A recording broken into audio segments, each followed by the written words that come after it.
Reed with the low snap. He looks deep up the right side. He airs it out towards the 30. Lost. Incomplete, and it looks like it's caught by Chapman, and he's got the football and interception.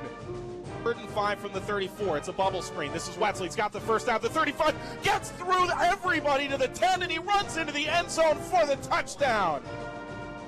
And we welcome you to Monday Night Quarterback here on FordhamSports.com, a production of WFUV Sports. Mike Watts, Nick LaGerfo with you. We're going to have Ian Pace on when we talk X's and O's. We're going to have Ian Williams and Mason Halter on later when we go inside the huddle. But first we begin with Fordham football head coach Joe Morehead. And the Rams fell for the first time this season last week. It was a 27-14 defeat at the hands of a Lafayette team that really, record-wise, doesn't look that good. But really last week they showed why they're going to compete for a Patriot League title against Lehigh this Saturday. Yeah, Lafayette's a good football team, and I give them all the credit in the world. Coach Devani and his staff did an excellent job preparing the game plan, and the kids did a very good job executing it. So certainly a very disappointing performance by Fordham. We didn't coach well enough or execute well enough in any phase of the game, and that's my responsibility, and we're going to get it right moving forward. And Coach, obviously one of the biggest stories heading into this game was the status of quarterback Michael Niebrick. He wasn't able to play in this one. Peter Matzel ends up getting the start. How do you evaluate Matzel now that you had some time to think about it and see how he played in this game? Yeah, I think it was a combination of things. Peter had an excellent performance coming off of the bench against Bucknell, and threw for over 300 yards in just over 3 quarters, and he had a great week of practice. We felt comfortable with his ability to execute the game plan heading into the game, and for large parts of the game he did. But there were just a couple of things, some decisions, some fundamentals with his footwork and his throws where he missed some guys, and then some guys not being able to hold on to the ball or tipping the ball. So that's the nature of the position. Playing quarterback, so Peter will bounce back. He'll do a good job moving forward. But like the entire program, it wasn't the best day for Peter, and it wasn't the best day for any of us. So it's our job to get it right.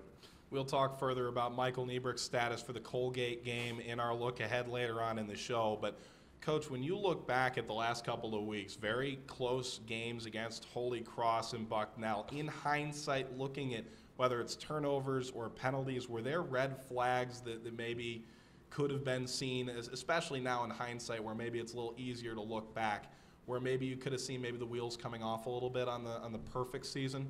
I wouldn't necessarily say that. You look at each game as its own separate entity, and obviously penalties have been an issue that's plagued us throughout the season, but I think this game was really the first instance where you really saw a tangible negative result because of the penalties, particularly on the offensive side of the ball. But this recent phenomena of turning the ball over, starting with the Bucknell game really is something that loses football games. And I said that to the team before the game, that if we win the turnover battle, we'll win the game. If we lose the turnover battle, we won't. And we didn't. So, obviously, that's 2 areas that we've got to rectify moving forward against a very good Colgate team. And Coach, you talked about penalties, turnovers. One of the biggest penalties of the game, first drive of the game, you guys have a nice drive going. Carlton Kuntz has a nice run, eventually gets called back on a holding penalty. And just talk about how that affected you guys in terms of setting a tone for the game. It hurt because that could have been certainly a touchdown drive or a field goal at least. Michael ended up missing a 47-yarder, which is really on the far end of his range. And then you could see it here that we're on the heels of the red zone. We end up going for it, and we get the penalty, which calls it back. We don't convert to 3rd down, then we have to make a field goal attempt. But I think there were 3 instances where we had penalties offensively that either took us out of scoring range or really kind of killed the momentum of a drive. One on that play, one on Sam's hold, and then one on Fisher's hold, throwing the ball down to Wetzel down at the 10, 15-yard line area right before the half. So those were all instances where we were either in scoring position or putting ourselves in position to score, and that's just a sign of those penalties coming to bite us. Well, and earlier, Coach, you talked about winning the turnover battle, and your defense did come up with 4 interceptions. One in particular I thought at the time would be the point that we look back at the end of the game and saying this is how Fordham won the game. And it didn't end up that way, but a Stephen Hodge pick back of the end zone. Your team is already down 10-0.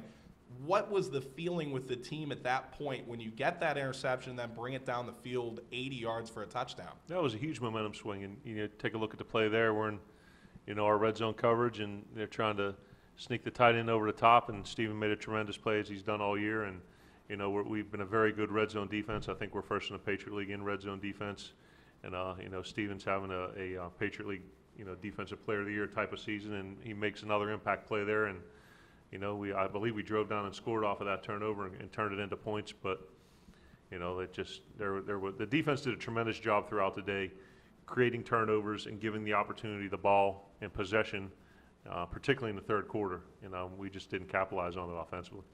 And heading into the second half of this game, you mentioned it, offensive struggles in the third quarter. In your eyes, what were the biggest problems that you guys were having, and why couldn't you overcome them? We couldn't.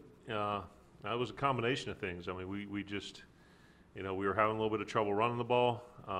You know, we missed some throws and couldn't convert third downs. And I believe we went 3 and out on 3 successive series in the third quarter. And anytime you do that in a game that's that close, and you know, they're slowing, you know, as most teams do against us, they're slowing the tempo of their offense down. They're huddling and snapping the ball with 4 or 5 seconds. It limits the number of possessions you're going to get in a game to begin with. So for our defense to play well in the third quarter and, you know, stop them on 3 successive drives, and for the offense not to do anything with those possessions, you know, I think that kind of was, you know, the deciding factor in the game, because our defense played well up until about, you know, 3 or 4 minutes left in the third quarter, and gave up a score, and you know, we just, you know, we couldn't generate any offense. Yeah, well, and towards the end, it seemed like there was a lot of fatigue there. Your defense was on the field for 35 minutes. Towards the end, Ross Sherman really was able to start piling up the big gains, especially on counter plays, I noticed during the game. How do you guys avoid having a rushing attack like what Lafayette did really affect you guys late in a game like that, where it seemed like they wouldn't give you a chance to get back into it? Yeah, well, for all of the things our defense did well, and I, you know, we talked about in our team meeting on Sunday, anytime we hold a team to 27 points with what we do offensively, you know, we expect the offense to score more points than that. But one of the things that we weren't pleased with defensively was the amount of rushing yards we let up. I believe we only had 1 tackle for loss the entire day. Shoreman didn't have any negative yardage rushes, and you know, they certainly were getting some numbers and angles with that counter play. But you know, we have to defend the run better. And you know, that wasn't an acceptable performance by us defensively. But you know, at the end of the day, we held them to a low number of points, and you know, gave the offense opportunity. So once again, it all 3 phases, none of them were acceptable, and you know, it's all my responsibility. So we'll get it right. And Coach, what are the biggest keys or biggest things that you're going to take away from this game as you move forward towards Colgate? You got to have a full, great week of preparation and practice to earn the right to win during the game, mentally and physically. That would be number 1. Number 2, that you can't turn the ball over 5 times in a game and expect to win. And you know, number 3, you just got to come out every week and you know, play at your highest level. And I don't think we did any of those things. All right, well, Coach, we'll continue to talk with you about the Colgate game later on. But right now, we're going to go ahead and talk with Ian Pace, Fordham tight end coach, when we go and talk X's and O's. Coach, you look at the tight ends group that you guys have this year, and you guys really have a talented crew with Dan Light and Faison Odom and Adam Malkowitz. You guys have a very talented crew over there. Yeah, you know, I'm fortunate. I have, in my opinion, I have the best tight end in the league, and then one of the better ones in the entire country. His backup, Adam, would play most teams in the Patriot League, and Faison's future is, I mean, it's limitless. He's 6'7", 240. Once we get him to figure it out, how to go hard every rep, every play, we'll be all right. You talked about Dan Light, arguably one of the best tight ends in the Patriot League. And what is he able to do to be an effective player in the passing game? You know, Danny, the first thing I want to talk about, I know you asked passing, but the thing that I think it's often overlooked about Danny is he's a great blocker. He's very physical in the run game. The pass game, you know, the thing that's made him really special this year is last year he would catch the ball, maybe fall down, let the first guy get him on the ground. This year, you know, he's had the ability to catch the ball, whether it be out in the flat or on a stick route, and it's never the first guy. And that's something, when I took the job here with Coach Morehead, he said, hey, you got to make sure Danny can make the first guy miss. And I have very little to do with Danny making the first guy miss. But I'll take some credit for it right now because he's done a hell of a job of it all season. Well, and I want to take a look right now at a play where he did do a hell of a job with it. It's a play out of the flat, and really he flattens the first guy, makes a couple guys miss. Take me through what he's doing here. Is it purely physical? Is it just mentally wanting the extra yards? What is it about what he does that makes him so effective? You know, Danny, when he gets the opportunity to catch the ball, he takes personal pride in the fact that once he catches it, he wants to show everybody what he can do with it. You know, he's 6'5", 250, and we have so many talented playmakers around him in our wide receiver group and then Carlton in the backfield that, you know, he gets his touches. He wants to make sure, hey, you know, I can do some cool things too. And he's done a tremendous job when the ball is thrown his way. And, you know, we have so many great players, though. I mean, you got to, when he gets a shot, he makes sure he makes the most of it because, you know, Sam Majala can take 180, and right now, Danny, I love him, but right now he takes one about 25, 30. So you got to, when you get the most of it, make the most of it. So. And we talked about Dan Light's play on the field and how good and talented of a player he is, but talk about how good of a person he is off the field. We know that this is a very difficult season for him after the loss of his father and some of the things that he's been dealing with. And how has he been able to get through all of that? You know, we're talking a lot about Danny, and I have to, you know, because he's really good. But the thing that makes him really special to me is he's the strongest person I met in my life, not physically but mentally. To go through what he's gone through this season and not miss a beat, and you know, he just walks into the meeting room. He's got a smile on his face, and I guess it's recent, but he's really come out of his shell, you know, and he makes a laugh for everybody on in our locker room, and he does some unique things with his personality and his humor that makes our staff laugh. I mean, he gets Coach Briner every week on the road games. He does some unique things, and you know, he brings out, you got to be intense, but you don't want to be too tense, and he definitely has a good balance of keeping us calm at times when you could get a little nervous. So I guess to answer your question, you know, his mom is a very strong lady. His younger sister is a very strong young woman, and they've surrounded him with a good support system, and he's taken that and what his dad instilled in him, and he takes it to heart every day. So. Well, and it would be easy to talk about Dan really the entire time, an all-Patriot League selection last year and seemingly a shoe-in this year. But let's talk about the other guys, specifically Adam Malkowitz, a guy who really doesn't get a lot of pub, but who you see down on punt coverage seemingly every time the ball's kicked, or he's involved in some special teams play where he makes a significant impact even though he's not starting on the offense. How much does it say about a guy like him, and Dan Light was doing it earlier this year as well, to make an impact, not maybe catching the football, but on special teams like that? Coach Slutsky, our special teams coordinator, and our head coach, Coach Morehead, stress special teams is a third of a game, and only having one tight end on the field most times, Adam's kind of figured out that the way for him to make his mark, and it's been encouraged to him, the way for him to make his niche is do a heck of a job on special teams. And you know, it's stressed to him in the individual meetings, it's stressed to him in special teams meetings that, hey, this is your opportunity to put yourself out on the field, and by doing a good job doing this, you're really helping our team out. And you know, I can't say enough about Adam because he pays attention in meetings as if he was the starter. He's going to take every rep, and there's been a couple times where Danny's needed a blow throughout the season, and you feel completely comfortable sending Adam out there because he knows exactly what he has to do, and he does a great job doing it. So I can't say enough about Adam. So. And Coach, you were part of this Fordham team back in 2007 when they won the Patriot League with John Skelton and company as a player. Now you come back as a coach, part of this team this season, very special season. What's that like for you? You know, as a player, it was awesome because historically Fordham has been a program that has struggled. So to be a part of a team as a player that won a championship was obviously special. This season, you know, we talked to our guys about being 1-0 every week, you know, and clearing the hurdle that's in front of you and not looking ahead or looking behind you. And to be a part of this staff, and again, thankful to Coach Morehead and the rest of the staff, you know, it's amazing what this coaching staff has done in the 2 years they've been here. To go from 1-10 to now you're sitting here 10-1, and you know, we got to go 1-0 this week, and if we do our business, take care of our business, hopefully we'll have the opportunity to continue playing as a family together. So it's truly been special, and it's just a testament to our whole coaching staff, what they've been able to do here and the values they've instilled in our players. And Coach, finally, I'm from the Cleveland area. Mason Halter, who we're having on in the next segment, from the Cleveland area. So are you. You went to Avon Lake High School, and it seems that you guys are out of the playoffs at this point. Is there any comment that you have on the disappointing defeat, the opening round of the playoffs, whereas St. Ignatius is now on to play Mentor this week? Obviously being from Avon Lake, you do have a legacy that you have to fulfill. Won a state title there as a player.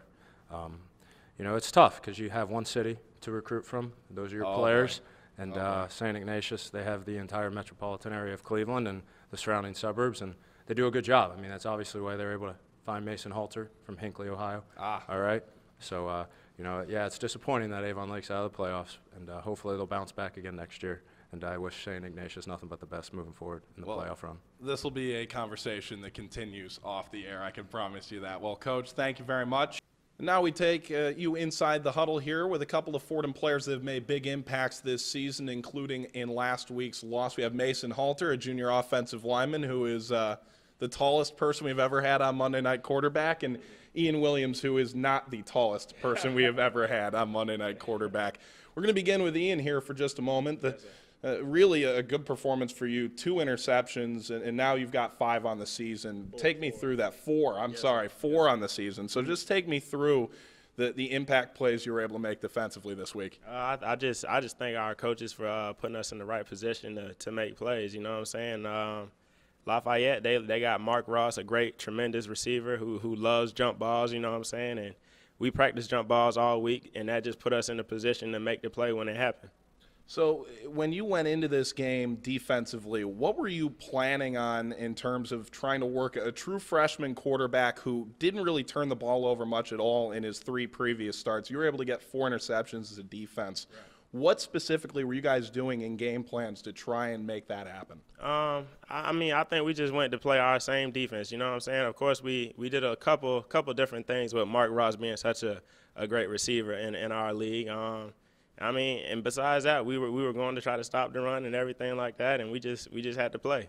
So you guys were able to put together a pretty good defensive performance. Offensively, a different quarterback at the helm, and Mason, when you're playing offensive line, how much does it change having maybe a different guy with the cadence and even the little things that go in week to week? It's a little different. Pete and Niebrick are pretty much the same players athletically. They both move around well. They're both mobile. So the game plan didn't really change. We kept the same offense. Just went in there same week. Same as Niebrick, same as Pete. It's all the same thing pretty much. So when you look at the offensive game plan, a few more maybe screens, you guys ran the ball effectively in the first half. Were you guys planning to do that going into the week? Did it affect what you guys were planning to do at all? No, last year we ran the ball really well against Lafayette, so that was our game plan again, to go run the ball. And the screens just worked out well because it was mostly a stacked defense. So they had a lot of good numbers in the box, and screens worked on the outside, so that's what we did. Now, Mace, let's take a look at a play here. It's a screen play. It was to the right. You're the left tackle, so maybe not necessarily a highlight for you. But screen plays, take me through what you guys are trying to do, what you're taught to do on a play like this. Definitely. As an offensive line, we're pass setting, and we pretty much just club the defensive line by, and we go up to the second level, and we just try to block all the linebackers, give Wetzel a big hole to run through, and let him run, let him do his thing.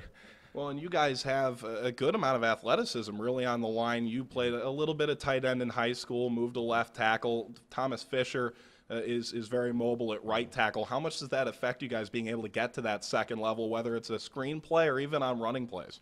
It definitely helps a lot. Just our overall athleticism as offensive line, it helps us block linebackers relatively easily. But overall, we just focus on the scheme, and if that's what the coaches want, that's what we're going to do. So that's how it is.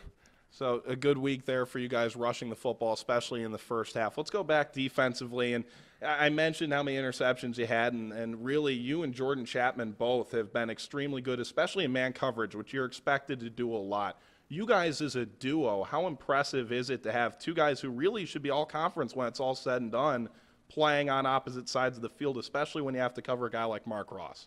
First of all, I want to say thank you. But, it's awesome, you know what I'm saying? And I think having both Jordan and I is fun, and it's competitive because we just challenge each other to be better and better, you know? And really, looking at the play, Jordan Chapman with a tip interception, you went up and fought Mark Ross for a ball around the 5-10 yard line, a very impressive pick yourself. Which one was better? You willing to put one ahead of the other? I'm definitely willing to put Jordan's up there, man. Jordan, he's a freak athlete, and he's a tremendous player, and it was a great pick. It was a great way to look the ball in fully.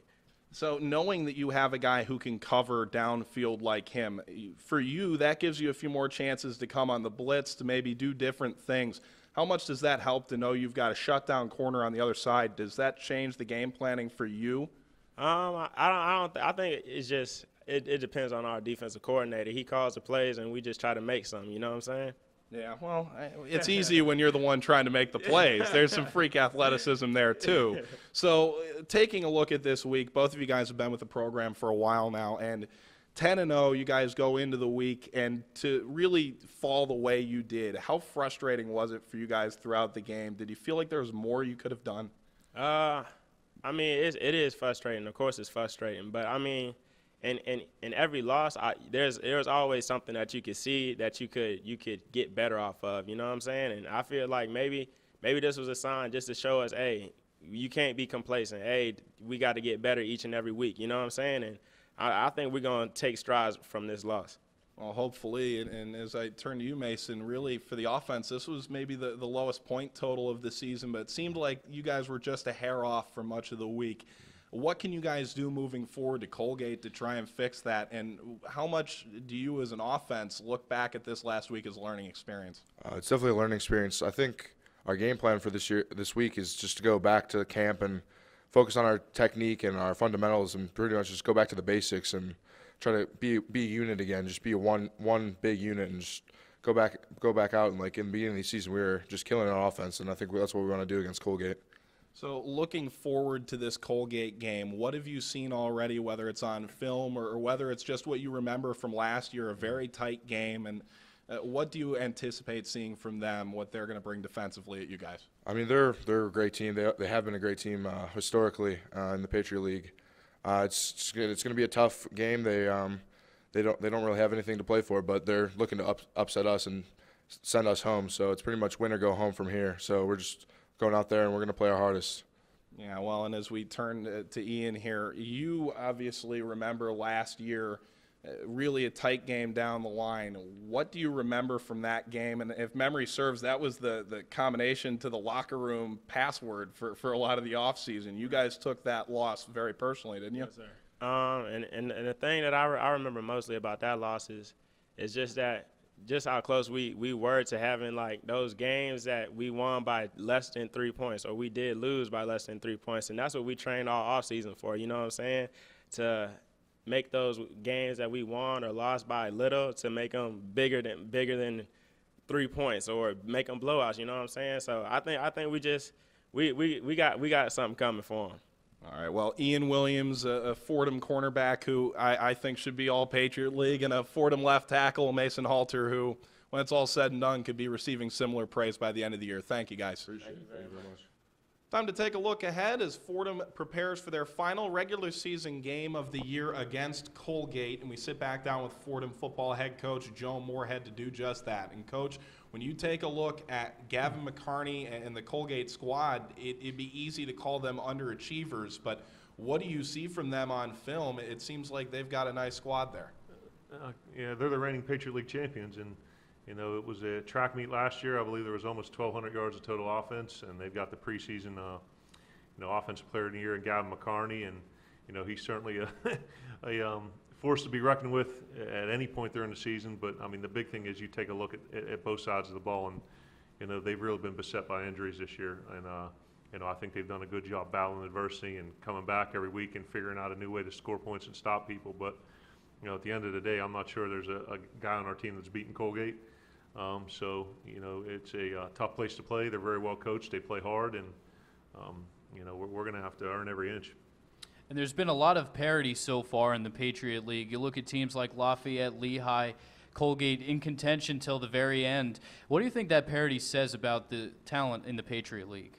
That you have to be on your A game every week. You know, you look at it and you try to compare scores and say this team's going to do this or this team's going to do that based on who they've beaten or who they've lost to. And there really is no set formula. So, you know, you have to earn it during the week with your preparation, give great effort, and execute on game day. And, you know, we've done that. You know, I told our kids it's been a full calendar year since our last loss. I believe it was November 17th of 2012. So, you know, this is our first true test of adversity of the 2013 season.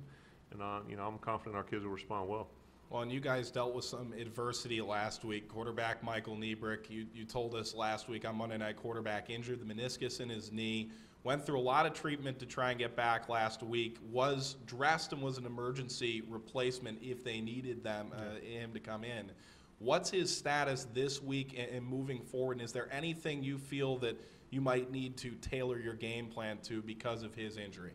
No, I mean, that's exactly right. And it was the truth. I mean, he was doubtful for the game based on how his rehab went. And, you know, if Peter had gone down with an injury and not been able to go back in a game, Mike would have went in. But he hadn't taken a practice rep the entire week. Certainly he had digested the game plan mentally and knew what was going on. But, you know, that's why he was in an emergency capacity. But, I mean, he practiced on Sunday. You know, he's wearing a brace. And, you know, we'll see how things go during the week. But we're formulating our game plan now. And, you know, he told me don't do anything differently. Just do what we do. And, you know, he'll adjust his game as necessary based on how his knee feels. All right, let's talk about some of the guys that Colgate have on the field, particularly on the offensive side of the ball. Gavin McCarney playing quarterback, a veteran guy at quarterback. They have Russell running back, DeSico as a wide receiver. What are you guys going to have to do defensively to contain these offensive weapons for Colgate? I think you have to be gap sound, and you have to watch out for the explosive plays. I think Coach Hunt, their offensive coordinator, does a tremendous job creating numbers and angles in the run game, and they'll read just about everybody. They read interior defensive linemen, they read ends, and you know, McCarney's very good with ball handling and fakes and things like that. And so the number one thing you're gonna have to do is be gap sound, have great eye discipline, and make sure that you're you know, supporting the run well. And then on top of that, when you have to commit that many people to the box and the run game, it gives them an opportunity to get behind you with the pass game. So I think we'll have to have a good balance of being able to stop the run, but at the same time watching out for being mindful of the play action pass.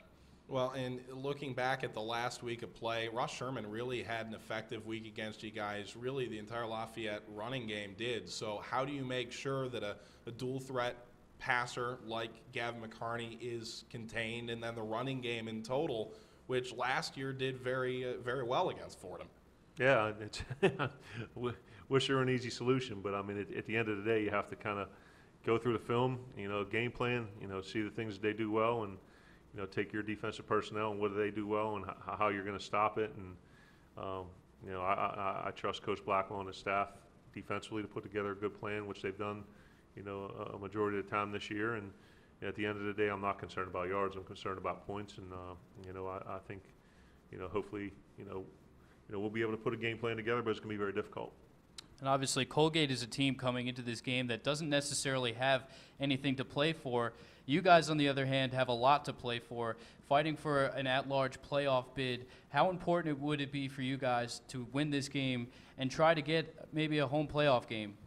I mean, we're really looking at this as the first round of the playoffs, and our kids understand that you know, we need to win this game. And you know, we're going to do everything in our power to make sure that we're mentally and physically prepared to go up there and play our best game of the season, because we understand you know, we want to talk about 1-0. Well, this is truly 1-0. So if we want this season to be extended and we want to play some more games and hopefully have the opportunity to play another home game. And, you know, we had a great contingency of students, you know, come down to Lafayette, and I wish we had played better and gave them a little bit more to cheer about. But I think it would be, you know, we need to take care of business against Colgate, and if we're fortunate enough, you know, it would be great to have another time for our seniors and this team to play in front of the home crowd. Well, and I want to take that another step. Lafayette is about an hour and a half away. When you look at even Villanova a year ago, they were ranked when you went to their place. It was, again, about an hour and a half away. And you can tell the difference in the number of fans that went. It felt almost like a home game with the number of fans that came to support Fordham at Lafayette last week. What kind of difference does that make for you to see between the start of your tenure here, where I think a lot of Fordham fans were waiting for the Rams to slip up, to right now where I think everyone believes this team is a national championship contender? No, I think it's tremendous testament to our players and their belief in our philosophy, and you know, their ability to find a way to win games. And you know, certainly the student support and the fan support and alumni support at our home games has been unbelievable. And then even you look back to the Yale game, all of our road games, we've had a strong contingent of fans there, and they were very vocal at the outset of the Lafayette game and throughout the game, even though we weren't, like I said, giving them, you know, a lot of things to cheer about. But you know, hopefully, you know, like I said before, this is the rule rather than the exception. And finally, just for me, Coach, your final keys to the game. Turnover margin, explosive plays, red zone defense, and third down conversions. And, Coach, I'll close with this. Look back to the Colgate game here a year ago. It seemed like you were able to get the team to really believe you. You ended up being down 8, but you essentially told your defense, let them into the end zone. We're going to drive. We're going to score. We're going to get the 2-point conversion. You came the 2-point conversion short a year ago. Yeah. What do you remember from that game, and did it leave a bit of a bitter taste in your mouth to end the year? Well, the first thing was, you know, that the kids never gave up. When we talk about finish, I mean, they battled to the end with the defense letting them score and then having to block the extra point, which we did, and then recovering the ball and driving whatever it was, 80-plus yards, getting a touchdown on the 4th down play to Brian Wetzel. And then, you know, kind of bittersweet there, missing the 2-point conversion. But, yeah, it certainly left a bitter taste in our mouths. And, you know, when we talked about what our extra degree was and the whole 2-12 thing this year, I mean, that's what it's all about, you know, turning close losses into wins and finding out what we need to do to you know, take that margin of error and turn it into our favor. All right, well, Coach, surely win or lose, we'll be watching next Sunday at 11 a.m. We'll likely have a selection show live here on FordhamSports.com. But regardless of what happens, we'll be talking to you soon. Thanks for joining us. We had Ian Pace as well as Ian Williams and Mason Halter. Thanks to all of them for joining us on this edition of Monday Night Quarterback. For Nick LaGerfo, myself, Mike Watts, and our entire WFUV crew, thanks for tuning in. We'll see you next week.